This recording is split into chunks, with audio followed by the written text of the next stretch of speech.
This is Art Television.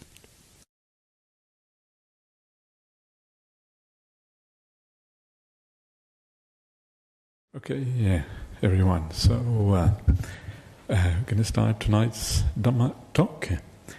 And I thought today I was going to talk on the topic of Devas.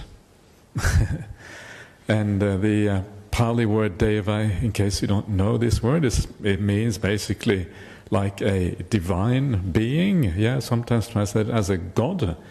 And one of the things that you find when you start reading the word of the Buddha, there's quite a lot there about Devas. Yeah, you see Devas all over the place.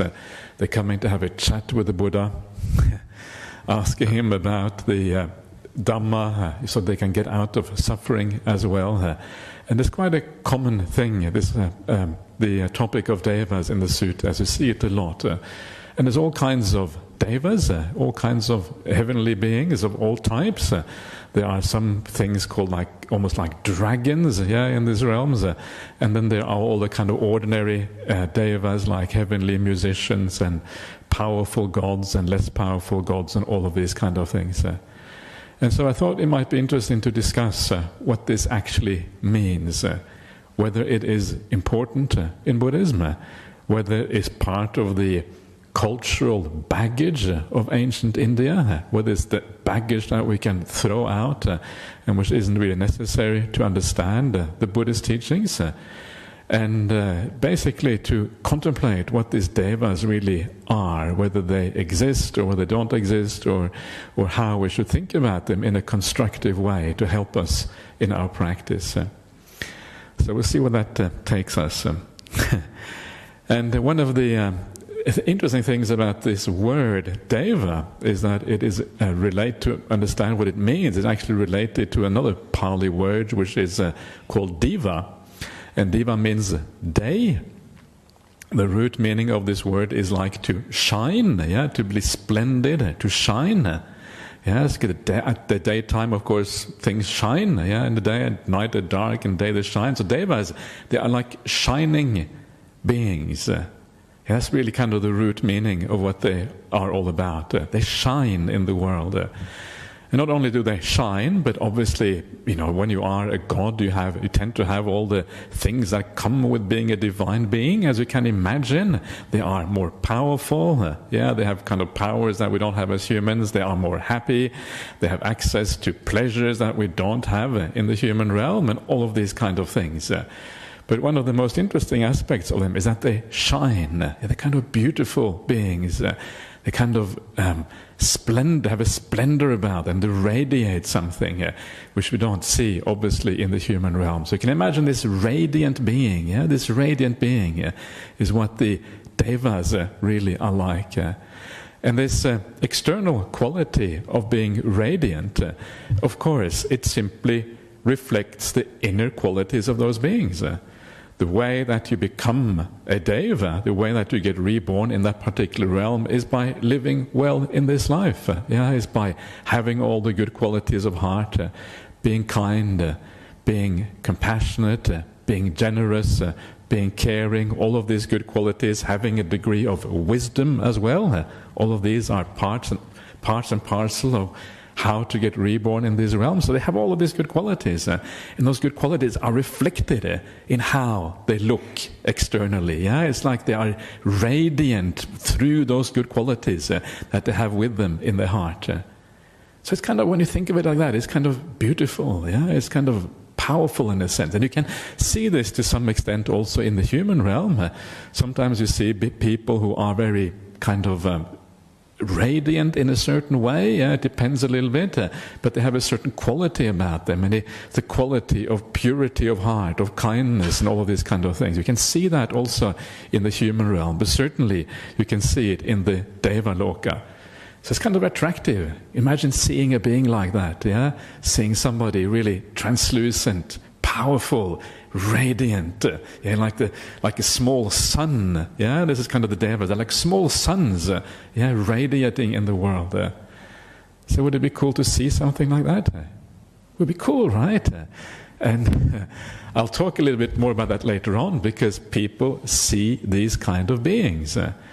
I know Ajahm Brahm gave a talk here a few years ago, and he has this theory that, we have this idea of UFOs. I think now they have a new name now. They're called AVU, what are they called? Anyway, UAVs, something like that. I think that's the new name for UFOs, to make them more neutral or something like that. And Ajahm Brahm has this idea that UFOs, actually what they are Devas. Devas in the human realm. And that's kind of a neat idea. It's a really neat idea because, first of all, we don't really know what these UFOs are, or UAVs, whatever they're called. We don't know what they are.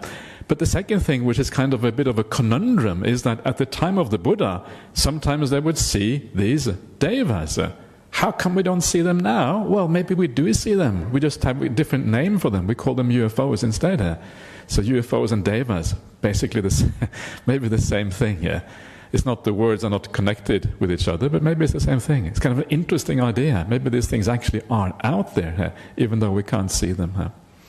So these are Devas. And another kind of interesting little fun fact about Devas is that there's a very close connection between the ancient Vedic deities. The Vedas were ancient Vedic deities. Vedism is the religion that existed in India before Buddhism, and it was full of all kinds of deities. And some of those deities were then inherited by the rest of the world, because the Indian influence on the rest of the world was very significant. So it spread out. And in Europe, there is a Deva called, I'm not sure exactly what the name of this Deva was, Tues or something like that, and that became the name for Tuesday. So Tuesday is actually Deva Day. It's the same word related to the Pali word Deva. Kind of interesting. And of course, the rest of the days of the week, we know that they are all named after gods. You have Wednesday is named after Odin. My favorite god, Odin. I was born in Norway, so Odin. Yay! Odin is the best. And then we have Thor, Thor, another kind of one of my favorite gods who kind of creates all the thunder. So when you hear the thunder, remember that's Thor, Someone told me a while ago that his mum told him that's Thor, kind of when he or she heard the thunder in the sky. And then Freya, of course. So there's actually 4 days of the week named after gods, but one of them is named after Deva. So it says Deva Day is Tuesday here. Interesting, right? So how important are these Devas? Are they cultural baggage? Do they matter? Now, to approach this question, I'm going to tell you a couple of stories from the suttas. The suttas are the word of the Buddha. So these are not just the word of the Buddha. Some of them are also stories told by later generations, like narratives. They talk about what the Buddha is doing, how he behaves, the kind of things that he gets up to. And the Buddha is a bit like seeing a Marvel movie. When you see Buddha, he does things like they do in the Marvel movies. He kind of flies through the air, he sorts things out. Sometimes he does that, but is that really important? That's one of the things I want to talk about first of all. And this first story is a bit of like a Marvel story. It's a bit marvelous. And this is a story of the Buddha soon after his awakening. Soon after the Buddha's awakening, he then decides to teach what is known as the group of 5 disciples, Panchavagya Bhikkhu, a group of 5 disciples. And these were the people, the 5 disciples, who look after the Buddha while he was still a bodhisattva, while he was still searching for awakening. Awakening is my term for kind of enlightenment. I prefer the word awakening because to me it's more meaningful. So then he goes to teach his 5 disciples, and after he taught the 5 disciples, a few more people come in and they get taught as well, and they all become awakened. They all reach awakening because they were all very ready for awakening. They were the first disciples of the Buddha. The best people came first, and the slightly more slow characters came later on. Until our generation, we are the really slow ones. 2,500 years, we still haven't got it. But there's still hope. That's why we're still here.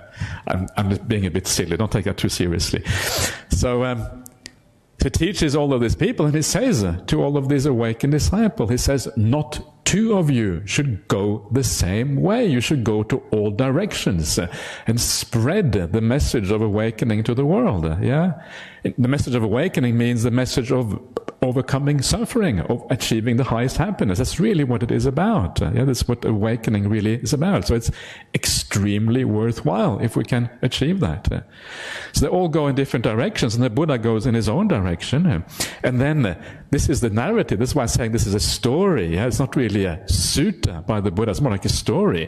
And it goes to these various places, and all of these various places, all of these kind of events happen. Yeah, and it teaches the Dhamma, and all these things happen as it does that. It's quite an interesting story here. If you're interested in this, you can read it online, yeah, in my translation. I'm not joking, it is actually my translation. So I'm a bit proud of this. I thought I might as well mention that here in public. Let's just make it clear everyone knows about it.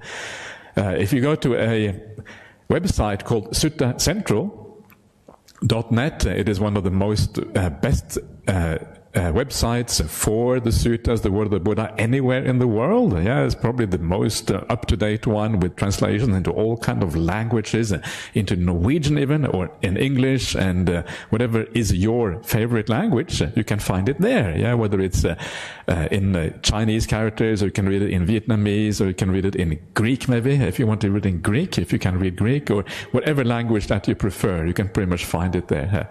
And if you go to the Vinaya Pitaka, the part of the Buddhist canon, which is about the monks' rules and regulations, the first chapter, or what is called the chapter section, it is right there. You can read all the stories of the Buddha, what the Buddha was up to straight after his awakening. Remember, these are stories, yeah? Not necessarily to be taken literally. Yeah? So anyway, so one of these stories, the Buddha goes to these fire ascetics. They're called jatilas in ancient Pali, fire ascetics. So what do fire ascetics do? They worship the fire. Yeah, so they have this fire that burns, and they worship that fire. And this still happens in India in the present day. If you travel to India and you go to some of those famous ashrams in India, you will find that there are Brahmins or spiritual ascetics who actually worship the fire.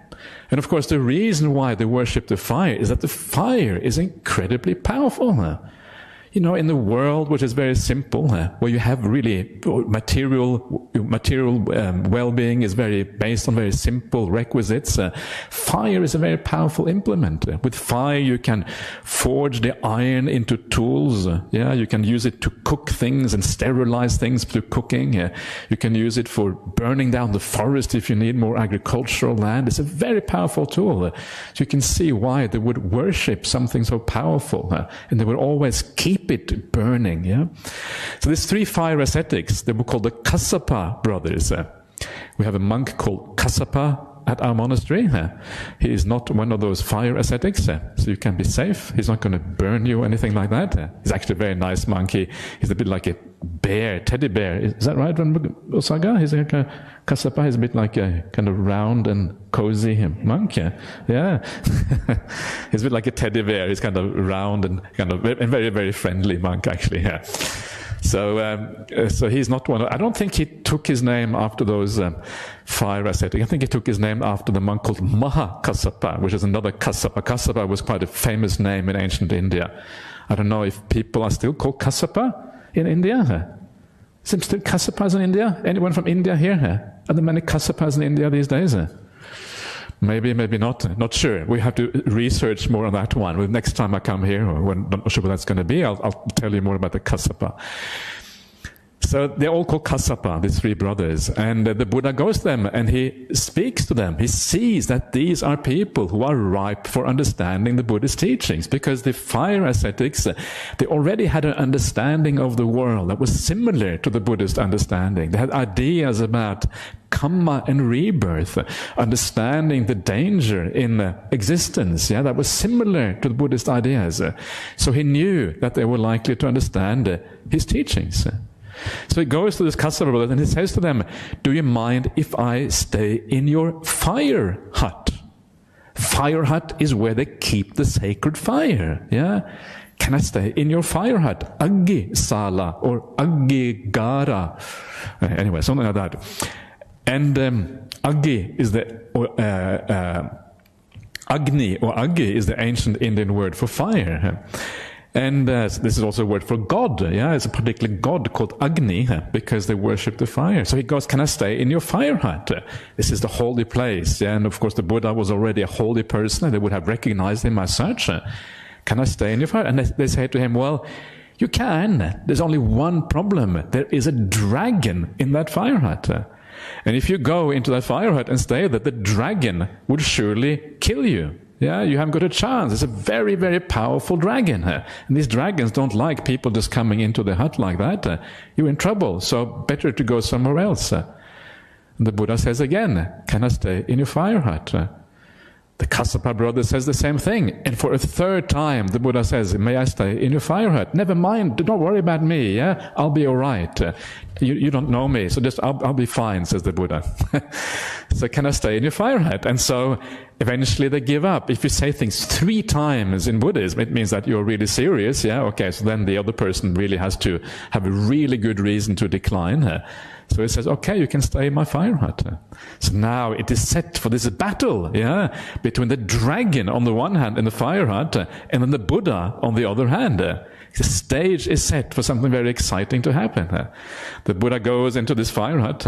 He sits down, and when the Buddha sits down, he always sits down with kind of his crossed leg to do some meditation and things. And then as he does so, the dragon, yeah, you sure don't want to hear about the dragon? I see you're leaving there. This might be a bad time to leave, you know. The dragon story is coming here. Okay. Okay. So so the dragon, so he goes into the fire, and the dragon is not pleased. Yeah, dragons are not pleased when you go into your fire hut. I don't know if you had an experience with that, but that's how it is. So he goes into the fire hut, and the dragon emits smoke. Yeah, and then when the dragon, he too emits smoke. And the dragon gets even more displeased because he sees this fire ascetic or this monk emitting smoke. Then he emits fire, flames coming out of this dragon. Yeah, and then the Buddha also emits flames. And then they carry on like this all night, emitting smoke, emitting flames, yeah. And the Kassapa brothers, they kind of come around this hut, and they look at this hut, they see this whole hut is ablaze with all these flames and fires and everything, yeah. And then towards the morning, everything goes dark, yeah.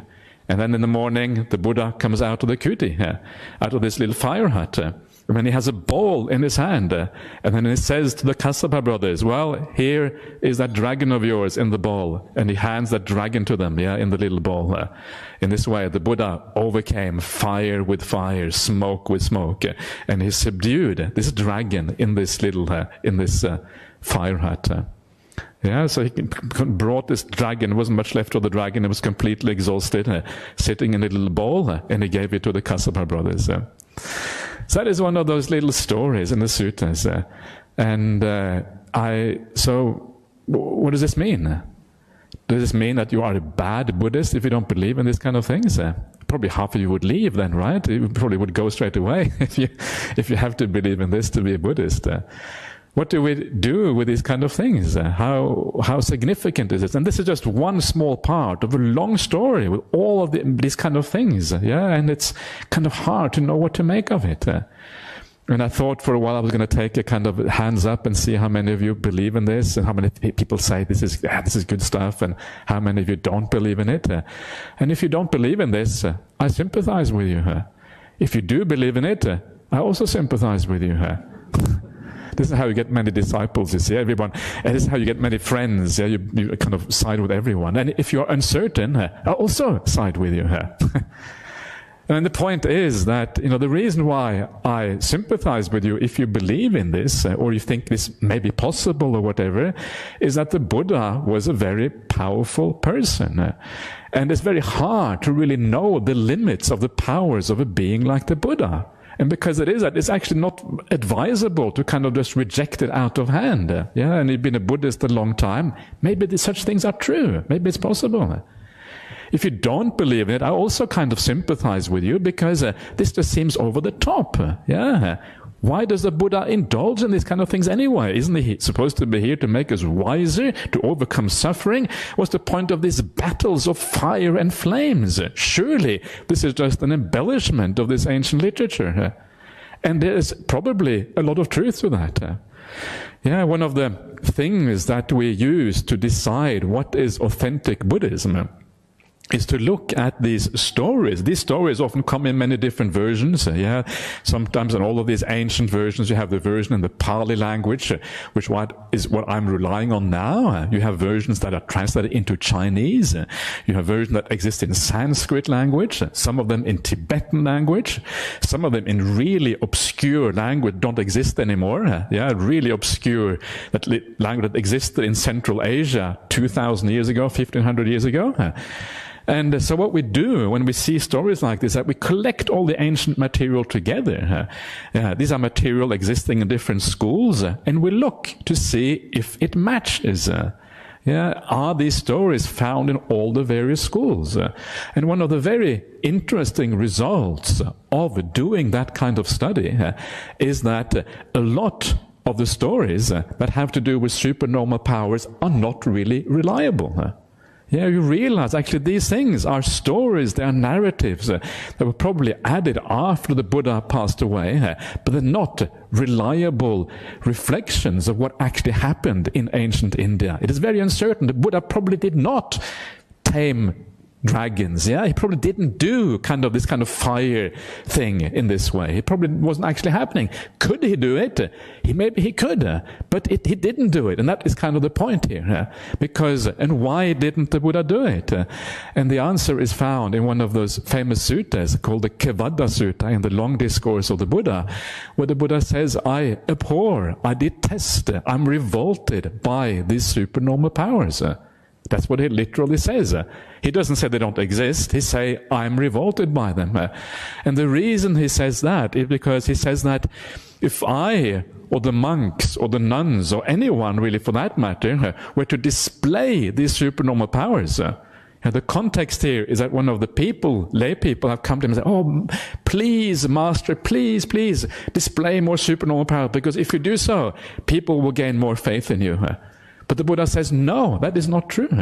Because those people who already have faith and confidence in the Buddha's awakening, they will say, marvelous, wonderful, you can fly through the air and walk on water. Wow, that's really cool. And those people who don't have faith, they will say, it's just a magic trick. It's just the ancient David Copperfield or whatever it is doing his tricks. And that's what they will say. You're just using some kind of magic medallion to be able to make these things work out.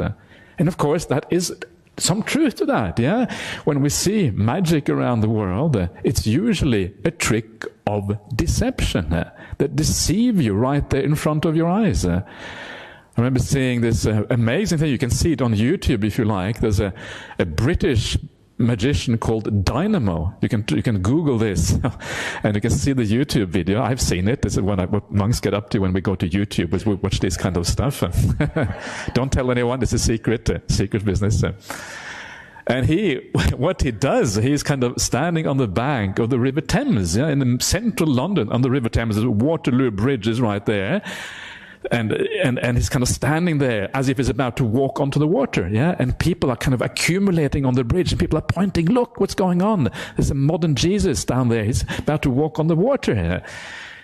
And slowly he gets down, with all these people watching, and he actually walks out on the water. It's an amazing sight when you see it. And that's what he does, and when you see it, you think, what is he doing, walking on water? This is, what's going on here? And of course, it's just a very simple trick, Once you know the trick, it's really, really simple. But that's what he does. And of course, this is what people do throughout the world. They trick you into seeing things that actually aren't really going on. So this is the second thing that we should remember. A lot of the time when we see the Buddha in the sutta sometimes doing these supernormal things, don't take it too seriously. This is not what the Dhamma is about. This is a sidetrack. It's actually irrelevant. Maybe the Buddha could do it. I certainly think the Buddha could do some extraordinary things, and I would have little doubt that he could do these kind of things as well, but it's not Dhamma. It is what faithful people wrote into the suttas in later generations. exaggerations to make the Buddha appear special. Yeah, and it's not really a reliable source for what Buddhism really is about. So that's why I said I sympathize with both sides, yeah, because both sides, in a sense, are correct in this. And I certainly sympathize with those of you who say, I don't know, because how can we know these things? And I have to say that if you say, I don't know, congratulations for at least having an open mind. That is one of the most important things sometimes on the spiritual path, is to have an open mind, because there are some remarkable things that are possible on the spiritual path. At the very least, then you are open to the idea of meditation being able to give very good results. So this is one of these stories, yeah, of the Buddha that you find in the suttas. Another story I will tell you. This gives a slightly different angle on this idea of special beings and supernormal powers and all of these kind of things. The one I talked about just now was a dragon. A dragon is called a naga in Pali. It's like half serpent, half dragon. It's a kind of deity, if you like. But this other story is about a much more powerful deity. And this is a deity called Sakka, that you may have heard of. Sakka, one of the most important deities in the Buddhist scriptures. Sakka was known as the Devinda. Inda means Lord, yeah, and Deva is the gods. He was the Lord of the gods. He was the ruler of the gods. And Sakka, he wanted to see the Buddha. Yeah, he had some questions to ask the Buddha. Sakka was very wise, it turns out. Even though he was the Lord of the gods, he was a very wise person. And so he wants to see the Buddha because he had some past connection with the Buddha. I can't remember the exact details now. There was some past connection. But he's a bit shy. Yeah. That's kind of sweet, isn't it? The Lord of the gods is shy. It's like Trump being shy or something like that. Hard to imagine, isn't it? So the Lord of the gods is shy, and so he says to his heavenly musician, they're called Gandhabas, heavenly musician, he says, you go down and get the attention of the Buddha, and then once you have his attention and you have kind of asked the Buddha, can I approach? Then I will come down and I will approach the Buddha too. So he sends down this heavenly musician called Panchasikka. Panchasikka goes down to the Buddha. The Buddha is staying in a cave known as the Inda Sala cave. Inda is the same as the Lord. Sala is like a hall, yeah? So the hall of the Lord cave. He's staying there, and then the Panchasikka comes with his instrument. He has a lute, which a lute is like a string instrument, I think. So he plays this string instrument, yeah, like a sitar or something like that. And he sings this song, yeah, to get the attention of the Buddha. What kind of song do you think he would sing to get the attention of the Buddha? What is an appropriate song to get the attention of the Buddha? I wonder. Maybe a song about the triple gem, the Buddha, Dhamma, Sangha. Maybe you shouldn't sing about those things, though. It's a bit strange, yeah? Maybe a song about the Noble Eightfold Path. It's a bit dry, isn't it? A song about the Noble Eightfold Path. So what he sings to the Buddha is a love song, yeah? Kind of amazing, isn't it, when you think about it? But this is actually the story. The story is that he goes down to the Buddha, and to get the Buddha's attention, he sings a love song. Yeah? And this love song is not love to the Buddha. It's about this girl that he was in love with. Yeah, and he talks about this girl, and then he says things in the love song like, just like the Arahants. Yeah, the Arahants, the enlightened ones, just like the enlightened ones love the Dhamma, love the teaching of the Buddha, in the same way, I love this girl.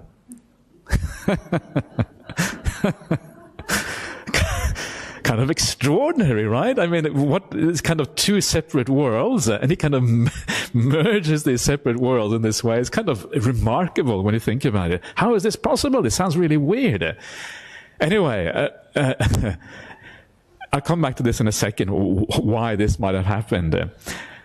And so then, the Buddha gets the Buddha's attention. What do you think the Buddha says when he hears this song? He says, oh yeah, this is actually what he says according to the story. He says, oh yeah, your voice and your instrument are nicely in tune. That's what he says, yeah. He doesn't say the love song is great. He doesn't say love songs are recommended. He defines a nice way of saying something positive, yeah, about what's going on. Your voice and your lute are nicely attuned with each other. And then this Panchasika, he says, oh, Sakka, by the way, Sakka, the Lord of the Gods, wants to see you. And the Buddha says, oh, please, may Sakka come. And then Sakka comes, with this large entourage of Devas, lots of Devas coming down, and they light up the whole cave where the Buddha is staying. The Indasala cave gets lit up by all these Devas, because they are shining beings, And then they start to ask him questions. They ask the Buddha questions. And the questions they ask the Buddha are really good questions. This is why I love this particular sutta. They're really profound questions about... One of the first questions they ask, actually, I should maybe mention this, because this is, instead of just telling stories, I should tell some real Dhamma as well. And one of the first...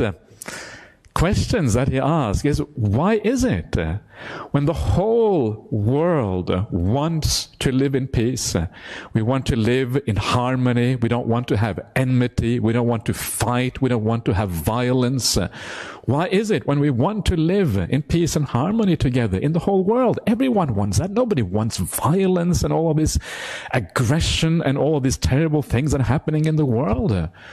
Why is it when everyone wants that, we still are violent, we're still angry, we're still aggressive, we still have wars, we still have violence in the world? It's a really good question, right? And this is kind of one of the tragedies of the world in a sense, is the fact that we all want to get along together, we want to live in peace together. This is so important for our sense of well-being, that we have harmony. If you come here to the Buddhist society and you are in an argument with somebody, can you really meditate? No, you can't, because your mind is racing. You're thinking about all the counter-arguments you're going to make to this person, that kind of stuff, It's terrible. The Buddha says harmony is one of the requirements for the spiritual path to work. It is so important. So he asks these really profound and beautiful questions. Why is it that we cannot do that, even though we understand how important it is? And the Buddha then goes through a sequence of things. First of all, the Buddha said, well, it's because of... now I'm really out of my depth because I haven't looked at this for a long time. It just sort of dawned on me I should say something about this. But the Buddha said something like, it's because of desire, that the world does not live in harmony in this way. And then the Lord of the Gods says, well, why do people have desire? And he goes... question and answer like this, back and back and back, looking at this as a causal sequence. Why is it that these things happen? Everything in Buddhism is causality. And then it comes down to the root cause.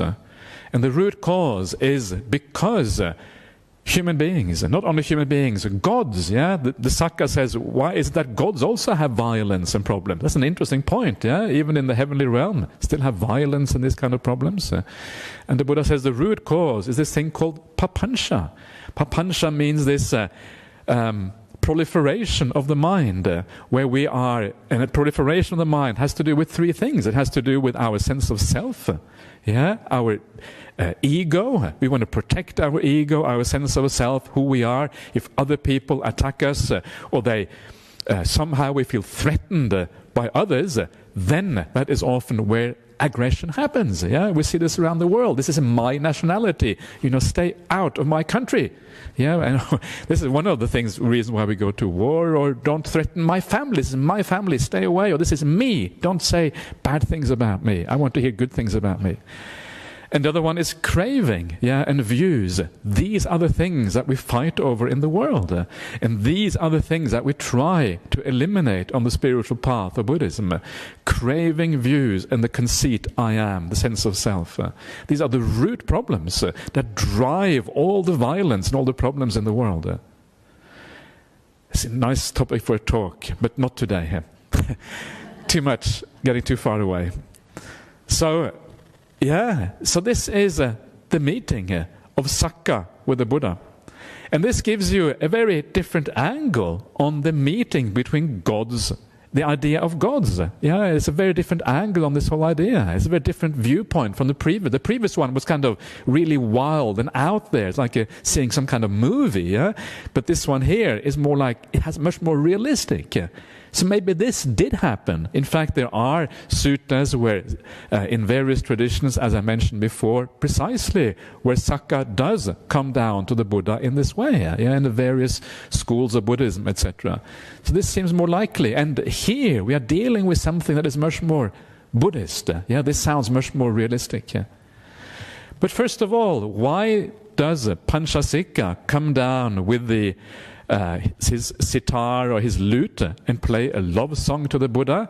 Why does that happen? It sounds so out there. Yeah, well, it's the only place in the suttas you find a love song. It's the only love song in the suttas. And I just think that that's what people do. Yeah, people don't know any better.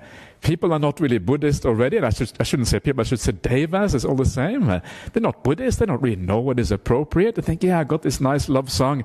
I'll whack a few Arahants and a few Buddhas and a bit of enlightenment in there, mix it all up, and I'll sing that. Sounds good. Yeah. So this is how people think. Yeah.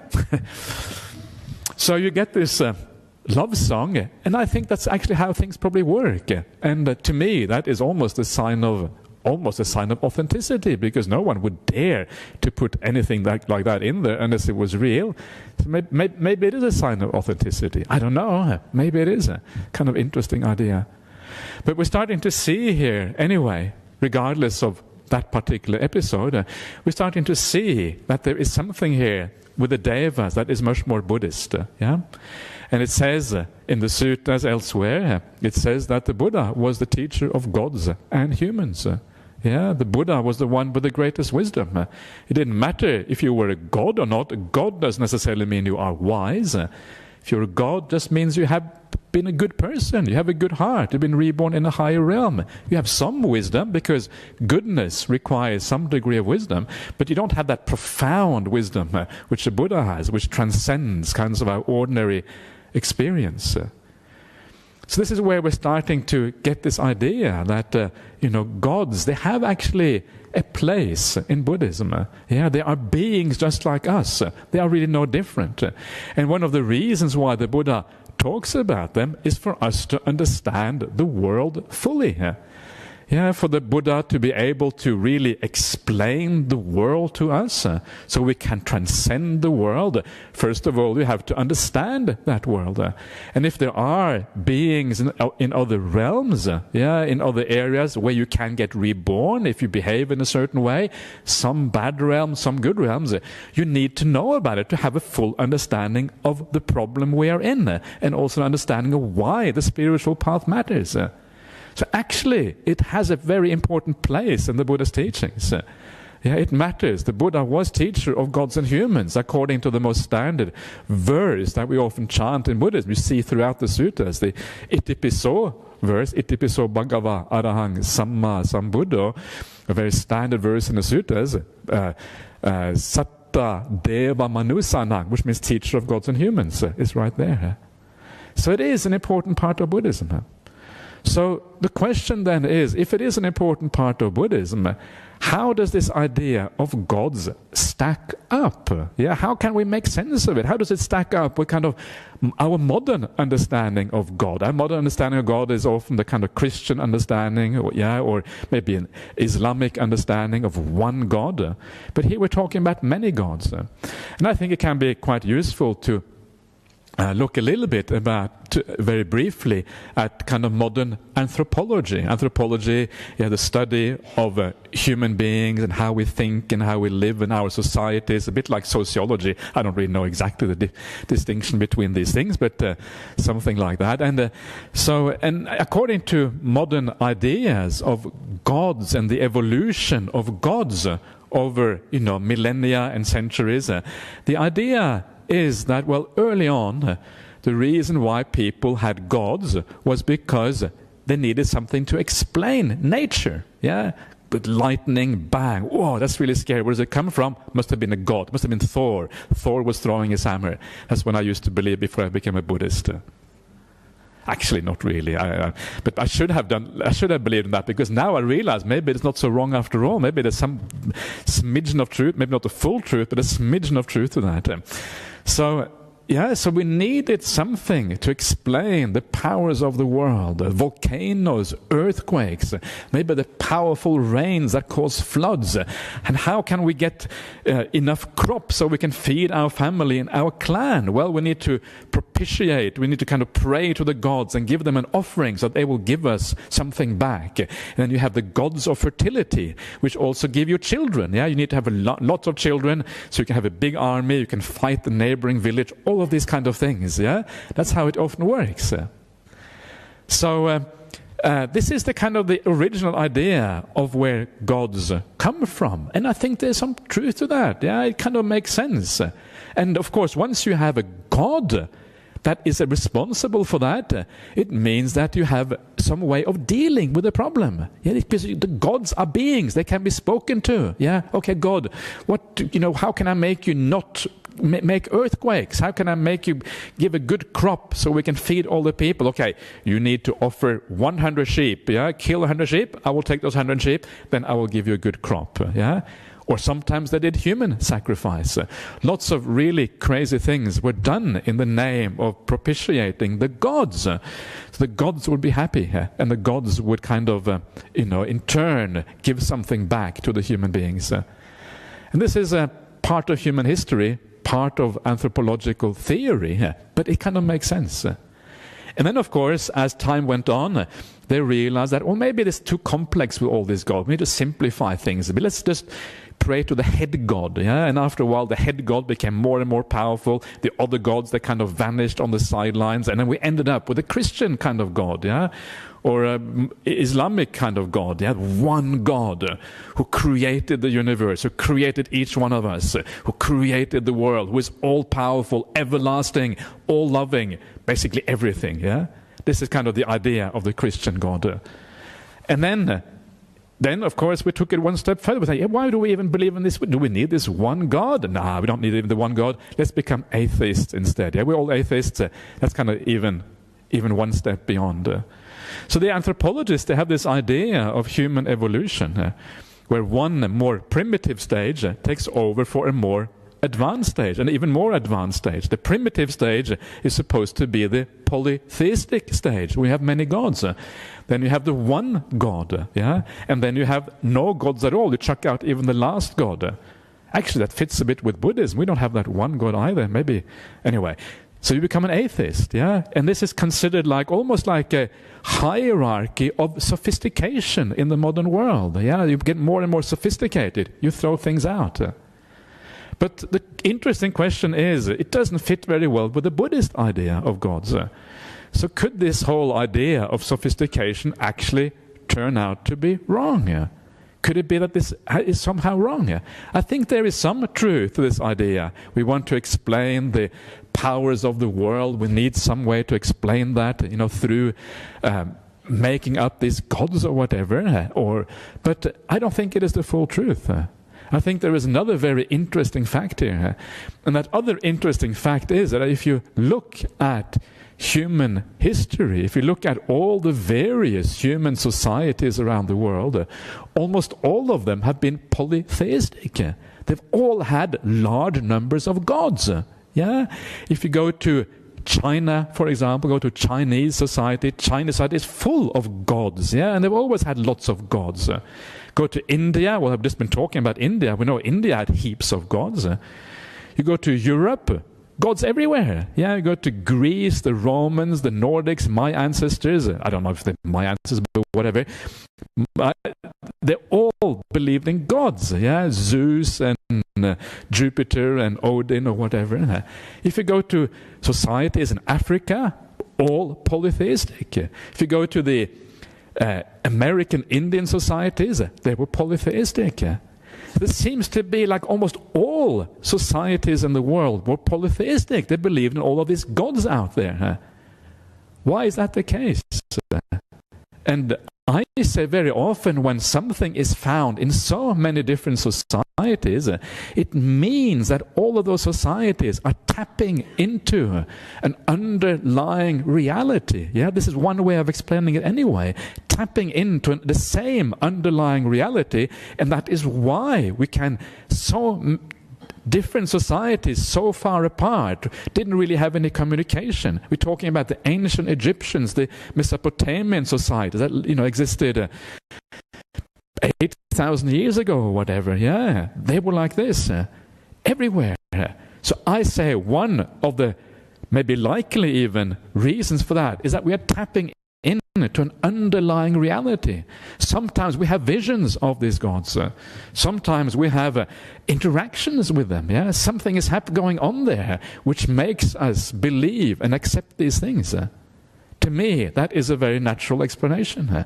Just like so many things that we have in common across cultures, across the entire globe. Why does all human beings, why do all of us have these things in common? Because we have some kind of commonality that we are referring to, and that is what makes it possible. And this is not just the case for the idea of many gods, it's also the case for ideas such as rebirth. Yeah, there's a very interesting study done by a Sri Lankan anthropologist called Gananath Obayasekera, who later on taught at Princeton University in the United States. And he pointed out that the ideas of rebirth exist again in many societies around the world. Why is that? That such different societies have this idea? Again, I think it may be because we're tapping in to an underlying reality that actually is there. Another interesting study was by somebody doing near-death experiences. And he said near-death experiences are also universal in all human cultures as far back as you can go. You read ancient literature, you find descriptions of near-death experience, of what appears to be near-death experiences. Again, very interesting. Again, yeah, it seems like we're tapping into an underlying reality. He was actually making the thesis that all religions go back to this idea of near-death experiences, yeah? Because religions tend to be similar in certain ways, and he proposed that these near-death experiences are the cause for religion. I don't know if it's as simple as that, but that was his idea. So I say, and I think, that one likely experience why we have many gods in Buddhism, why there are many gods throughout human society, is that an underlying reality that we're all tapping into, yeah, that is also part of the explanation. And that is kind of fascinating once you start to look at it that way, because then it starts to feel maybe there's some reality to this. Yeah, if all of these various societies see this, maybe there's some kind of reality to these gods. One of the strange conundrums in the Buddhist suttas that I always thought was kind of weird, I couldn't really explain. In the Buddhist suttas, in the suttas with Devas and gods, very often you find the names of the ancient Vedic gods. The Vedic gods are the gods that existed in India prior to Buddhism. And so why are these found in the suttas? Yeah, I was always weird. I thought, is this some kind of pollution? The suttas have been polluted by the previous civilizations in India. You know, how can we wash off the pollution from the suttas? It's kind of that was my first instinct. Yeah, shouldn't really be there. What is the point of these kind of ancient Vedic gods in the suttas? But then I realized that actually that's maybe the wrong way to look at it. Because really these are just names of gods. What do the names matter? If the underlying reality is the same, then Buddhists have the same underlying reality as the ancient Indians before the Buddhists had, yeah? But the names are kind of random. Okay, in the Nordic countries they're called Odin and Thor. In Greece they're called Zeus. Or in Rome they're called Jupiter and Saturn. In India they're called Sakka and Indra or whatever. But the names are kind of irrelevant. They're just labels we place on them. But the gods are still the same thing here. So I thought it's just the Buddhists taking on board these names. The names are actually irrelevant. That's how I could make peace with that. I didn't have to clean out those suttas anymore and wash them out and get rid of all the dross and the accumulated impurities from other civilizations. I thought, okay, I can relax now. So that was kind of useful insight in a sense when that happened. But there was another thing which is very interesting about all of this, which occurred to me a while back, and that is the fact that, well, these gods that we're talking about now, they are very human in many ways. Yeah, they are very limited. They have a certain lifespan. They live for a certain time. They have happiness and suffering in their life. Maybe less suffering than we have and more happiness, but still similar kind of things. Yeah, you can actually converse with them. Yeah, you can meet them. You can have conversations. Yeah, because they are real beings. And so these are actually beings that you can, at least in theory, and I know people who have seen such beings, and you can, at least in theory, talk to them. And that is why I'm talking about tapping into the same underlying reality, because all of these various civilizations and societies may actually have had that contact with those beings. But when it comes to the idea of a creator God, it is impossible to have an experience that is that corresponds to the idea of creation of the world. There's no such experience to be had. There's no experience that corresponds to the idea of existing eternally, like some of these creator gods are supposed to be. Such an experience is impossible. You cannot have an experience of eternity. You can see a fragment. You can have a very deep state of meditation where everything seems very solid, seems very selfless, seems very powerful. But you cannot actually experience eternity. That is an interpretation. The idea of a creator God, also you cannot actually experience the creation of yourself through a creator God. That too is an interpretation. So to me, the idea of all these gods that Buddhism talk about are far more real than the idea of a creator God. A creator God is a made-up idea, made up by human beings, because it can never be experienced in reality. It is a creation of human culture coming through the millennia and centuries, but the experience cannot actually be had. So it is really speculation. It is metaphysics. It is an idea that goes beyond what can possibly be experienced in this world. So I would say, that, and this kind of turns conventional wisdom on its head. Before I said that for the anthropologist, you start off with the polytheistic religions, you end up with the monotheistic religion, and that is considered more sophisticated. I say it's really the other way around. The polytheistic religion is in some way more sophisticated because it actually can, at least in principle, relate to real experience. Whereas the monotheistic religion is really only a philosophical statement. It's a speculation. It's an interpretation of certain ideas in the world. And for that reason, it can never really be based on experience in quite the same way. So for me, polytheism is more real than the idea of monotheism. So and that's my opinion about this, and I hope you don't feel completely, feel this is a terrible thing to say. Maybe if some of you, sometimes we get people who are Christian who come here, and I apologize, I don't really mean to offend you, I'm just telling you, this is how I see it. And that kind of turns conventional wisdom and the world a bit upside down when you see it in that way. What is really real? And what is an imaginary construct that we have built up through our society and culture. But I want to summarize a little bit. And these were some of the main points I wanted to make, because I think it's fascinating. Sometimes we throw out ideas like these gods in Buddhism, when actually they are far more solid, in my opinion, than the ideas of a creator God in the universe. So what can we learn from all of this? And the first thing to learn is that the idea of gods in Buddhism actually is important. It matters, these things are not insignificant. It has to do with the structure of the universe, with the Buddhist cosmology, with how you can be reborn in various realms and all of these kind of things. And if you really want to understand rebirth and karma fully, you have to take into account these other beings. It's fascinating. One of the interesting things, sometimes you have people, they are very afraid of ghosts. Is anyone here was afraid of ghosts? You don't have to raise your hand. Yes? Okay. Well, okay, you're being very honest. That's very good. People are often afraid of ghosts. Yeah, and so that's one of the jobs we have as monks, is to do ghost busting. Yeah, we have a ghost in our house, a restaurant. Please come and get rid of this ghost. So we kind of try. We don't bust the ghost. We kind of friendly. We say, okay, ghost, please move on. Yeah, okay, enough of staying here. Move on to your next destination or whatever. So this is how we do ghost busting in a very kind of compassionate and kind way, because ghosts too want kindness. Yeah, everyone wants kindness, including ghosts. So people say, oh, I'm really afraid of ghosts. But that's actually the wrong way to think about ghosts. If you have the possibility to ever see a ghost or see a divine being or seeing anything which is unusual, you should say, yay, come to me, I want to see you.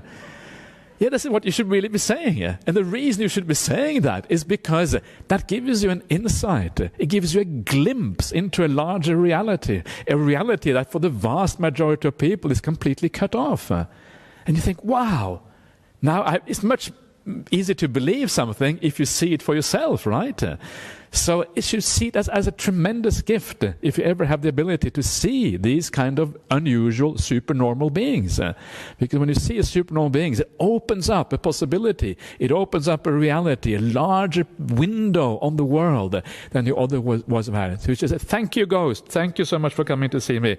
Now I will make some good merit on your behalf so you can be reborn in a good destination. Then you're doing it in the right way. If the ghost comes to you, it's because it wants something from you. It wants happiness. It wants you to do something kind towards it. So this is the first lesson to draw from this. Yeah, these things are important. They matter. They are not something that's to be thrown out with the kind of the cultural baggage of the past that doesn't matter anymore. No, these are core Buddhist ideas. Second thing which is interesting, and this is sometimes the Buddha talks in the suttas about using the Devas as a contemplation. Yeah, and I mentioned in the beginning I talked about how the Devas are these beautiful beings, radiant beings, yeah. Their inner qualities shine out through their body. What you see when you see a radiant being is really you're seeing a radiant mind, a mind that is beautiful because of the good qualities that have been built up. And sometimes you can think to yourself, I'm living well. I'm doing the same thing that those beings did to become Devas. I'm on the path to become a Deva myself. I will radiate all this light and stuff because I have those good qualities inside of me. I'm heading in the right way. I'm keeping the 5 precepts. I'm listening to Dhamma talks. I'm doing meditation practice. Okay, sometimes I go to the monastery. Yeah. Wow, it's pretty good actually. We tend to don't be down on yourself, yeah? Encourage yourself. It's good that you're doing these things. And then you know that you're heading in the right way. And that can give you a kind of joy. You know you're heading towards something positive. Yeah, okay, it is not the end of the game to become a Deva, but it's a good consolation prize. Yeah, if you don't make it all the way, Deva, okay, I'll take the consolation prize of becoming a Deva. Sometimes we have to accept the consolation prizes in life. But the final point of all of this, yeah, the thing that really is the most important and the most interesting thing about these Devas is that when you start to read about them in the suttas, and I did an online retreat recently, which was what we can learn from the Devas, and what you start to see about the Devas is that they are really very much like human beings. Yeah, they are glorified human beings. They are human beings with more happiness, more power, but they're just like us, really. Yeah, they have their suffering in life. They have they have love songs. They're trying to kind of, trying to get this girl to get attention from this girl. Oh, what can I do to get attention of this girl? It's this kind of things that in the human realm is a problem all the time. Yeah, or if you're a girl, you want to have attention from the guy or whatever it is. Yeah, or they have wars in the heavenly realm. If you look at some of the ancient mythology, there's always wars in the heavenly realm between the gods. Same thing in the ancient Hindu or Vedic religion. Yeah, so, and they have to finally, worst of all, they have to die. Even though they have very long lives compared to humans, ultimately they have to die. Where are they going to go when they die? They don't know. When the Buddha comes around and says, you guys, yeah, I don't know if he says you guys to the Devas, but you Devas, yeah, your life is limited. Yeah, you may be powerful and beautiful, all of that, but you too will have to die. Your realm is impermanent. And then the Devas think, oh, I thought we were permanent. We will last forever. It seems that we have to die. And then they fall into fear and despair, because death is for everyone in this world, whether you are Deva or human. Death is kind of a bit scary, right? What's going to happen when I die? I don't know. I know I have to give up everything, and I move towards something unknown. That combination of giving up everything and moving towards the unknown is kind of it's it's a bit scary, right? That's why people are afraid of death. Devas have the same problem. And when you start to see this, yes, okay, I'm willing to take the consolation prize if I have to. But really you start to understand that this whole world, whether it's Devas or ghosts or humans or whatever it is all has the same underlying problem of impermanence, of things being out of control, things not really working. So we should not really aim for the heavenly realms either. It's quite common in the Buddhist world to think, to aim for being reborn in the heavenly realm, but actually not really good enough, because that too is problematic in the long run. There too you will suffer. There's only one real goal on the Buddhist path, and that is the goal of awakening itself. That is what we should all be aiming for in Buddhism, because only then do we go beyond all of these realms, all of these problems, all the suffering and all the happiness in the world, and you go beyond all of that. Then you are safe from the problems of existence. And that is the kind of final and most important lesson to be learned from the Devas. Okay, everyone, that is all for tonight. So I wish you all a marvelous night. Have a good night's rest. And let's just pay respect to the Buddha Dhamma Sangha before we go.